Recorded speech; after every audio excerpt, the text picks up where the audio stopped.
आखिर वो दिन आ गया जिस दिन का सबको डर लगता है। आज तक जो उत्साह था आपके अंदर, आज का दिन आपके लिए पुण्यभारी भी है, पुण्यदायक भी है और सफल पुण्य का देने वाला भी है। पर दूसरा पक्ष ये है कि आज का दिन थोड़ा दुखदाई भी है, क्योंकि आज सब लोग बिछड़ जाएंगे और ये परमानंद जो लुट रहा था उसके लिए पुनः फिर इंतजार करना पड़ेगा।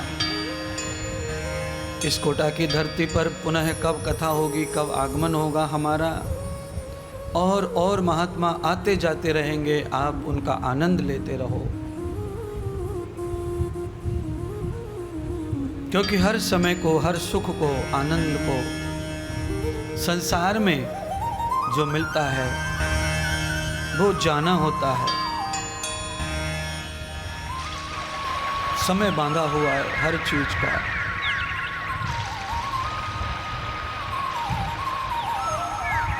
समय के साथ संसार चलता है।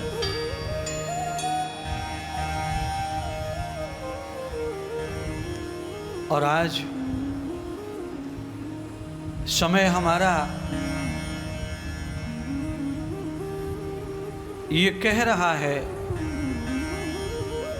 कि समय का ध्यान रखो, समय बीत गया तो जीवन सफल नहीं होगा। दौड़ा जाए रे दौड़ा जाए समय का घोड़ा, समय का पहिया चल रहा है। उस पहिए के समय चक्र से कोई बच नहीं पाया। और जिसने समय के साथ चलना सीखा, समय का विरोध नहीं किया, समय उसे अपने साथ उन्नति के पथ पर ले जाता है। और जो समय का, माहौल का विरोध करता है, उसके जीवन में खुशियां नहीं आती, क्योंकि वो सिद्धांत से अलग जीवन है और वो उसकी अकल कम है, सोच कम है, चिंतन कम है। किसी बात के अनेक अर्थ होते हैं, केवल एक अर्थ नहीं होता। अगर एक बात का एक अर्थ हुआ तो सारी दुनिया ऐसे लड़ लड़ के मर जाएगी। कोई किसी की तरफ देख भी नहीं पाएगा, कोई बात किसी से कह नहीं पाएगा।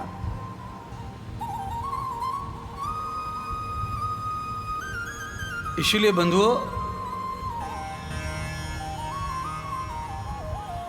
समय के साथ चलना सीखो। आज का समय यही कह रहा है कि अब समय थोड़ा है, समय बीत गया तो जीवन सफल नहीं होगा। जीवन में कभी कभी महापुरुष आते हैं। ये सामान्य कीड़े पतंगे तो दिन भर रात भर आगे पीछे घूमते ही, पर उस महापुरुष की पहचान नहीं हुई तो कोई हमारा ही अपना पाप हमें सता रहा है। किसी अच्छे शब्द की पहचान नहीं हुई तो समझो हमें अपना कोई पाप सता रहा है। समय का संसार में बड़ा खेल है। अर्जुन वही है, बाण वही है, धनुष वही है, पर जिस अर्जुन ने कर्ण और भीष्म, द्रोणाचार्य जैसे महापुरुषों को परास्त कर दिया, आज अर्जुन, जंगल के अनपढ़ भीलों ने अर्जुन को थका दिया। द्वारका से अर्जुन गोपियों को लेकर के वृंदावन ब्रज की ओर आ रहे थे। भगवान लीला समाप्त करके संसार से जा रहे थे, तो रास्ते में ही अर्जुन से सारी गोपियां छिना ली भीलों ने। समय बड़ा बलवान। भीलन लूटी गोपियां, वही अर्जुन वही बाण। आप वही रहते हो और गन्ना भी वही रहता है, पर गन्ना फिर मुंह से चुसता नहीं है। यहाँ कई लोग ऐसे बैठे हैं जो हैं वही है, नाम भी वही है, आदमी वही है, पर गन्ना नहीं चूस सकते। कोई कहे कच्ची गाजर खा लो, नहीं खा सकते। आदमी वही है, समय का परिवर्तन। एक जमाना था कि गन्ने के खेत में 2-4 गन्ने आदमी आधा घंटे में चीर फाड़ कर चूस कर फेंक देता था। आज आदमी है, गन्ना है, खेत है, पर परिस्थिति बदल गई है। साहस खत्म हो गया शरीर का। जिस समय आदमी गन्ना चूस रहा था वो समय ऐसा था कि उस समय वो कुछ भी खा ले, सबको पीस डालता। बंधुओं, वही समय है भजन का। जिस समय गन्ना दांत काट ले,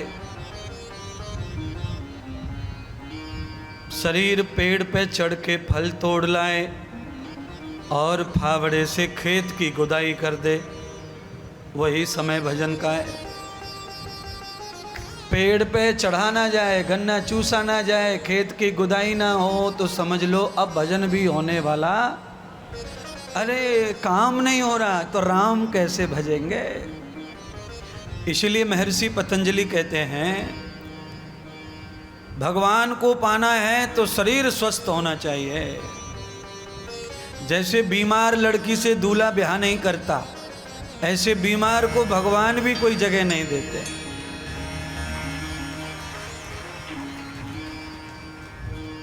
टीवी का रिपोर्ट लेकर दूल्हा को दे दो कि लड़की को टीवी है भैया, सगाई कर ले भाई। दूल्हा बोलेगा कि दुनिया मर गई है क्या तुम्हारे लिए, मैं ही मिला क्या? तो इसका सीधा अर्थ है कि एक तुच्छ आदमी को, एक 2 कौड़ी के गली के टपरे को लड़की नहीं चल रही है टीवी की, तो आप उससे स्टैंडर्ड देखो भगवान का कितना ऊंचा होगा, क्या होगा। इसीलिए कहते हैं महर्षि, आहार शुद्धो सत्य शुद्धो सत्य शुद्धो ध्रुवो स्मृति। किसी के जीवन में तो महापुरुष स्वयं प्रकट हो जाते हैं, पर उनका कुछ अपना मत होता है या अपना भाग्य होता है या उनकी सोच या पाप। कई लोग हैं कि तरस रहे हैं महापुरुषों को देखने, उनसे मिलने, छूने, बतराने के लिए। कई लोग ऐसे हैं कि जो उसे धक्का मार रहे अपनी किस्मत को। ये सब है समय का खेल। जैसे भरे हुए पेट में आदमी रसगुल्ला नहीं खा सकता, किसी प्रेमी के प्यार को भी स्वीकार नहीं कर सकता खाने के मामले में। कभी कभी शादी ब्याहों में पेट भर जाए, उसके बाद में प्यार वाला आता, यानी साली आ जाती है और रिक्वेस्ट करती है, जीजा जी लेना ही पड़ेगा, एक तो मेरे हिस्से का, तुमको मेरी सौगंध है जीजा जी, अगर तुमने रसगुल्ला नहीं खाया तो मेरी मरी का मुंह देखेंगे जीजा। जीजा कहता 5 बार मर जा, मैं नहीं खा सकता, मैं पहले ही 10 धकेल गया हूँ। जो खाया है सब बाहर आ जाएगा, गले तक ठूस के बैठा हूँ। तो कई प्रकार और कई कारण होते हैं किसी चीज़ को नेगलेक्ट करने के लिए, टालने के लिए। या तो आप भरे पड़े और या तो पाप ने आपकी बुद्धि को मार रखा है, जो आप सौभाग्य ले नहीं पाए और आप अपने भाग्य को उजागर नहीं कर पाए। बंधुओं, संसार में जीविका चलाने के लिए आप कुछ भी कर लीजिए, उससे भाग्य आपका उजागर होने वाला नहीं है। जीविका चलाने के लिए आप कुछ भी कर लें, यानी नौकरी, चाकरी, बिजनेस, व्यापार, पर जीवन का उद्धार नहीं उससे।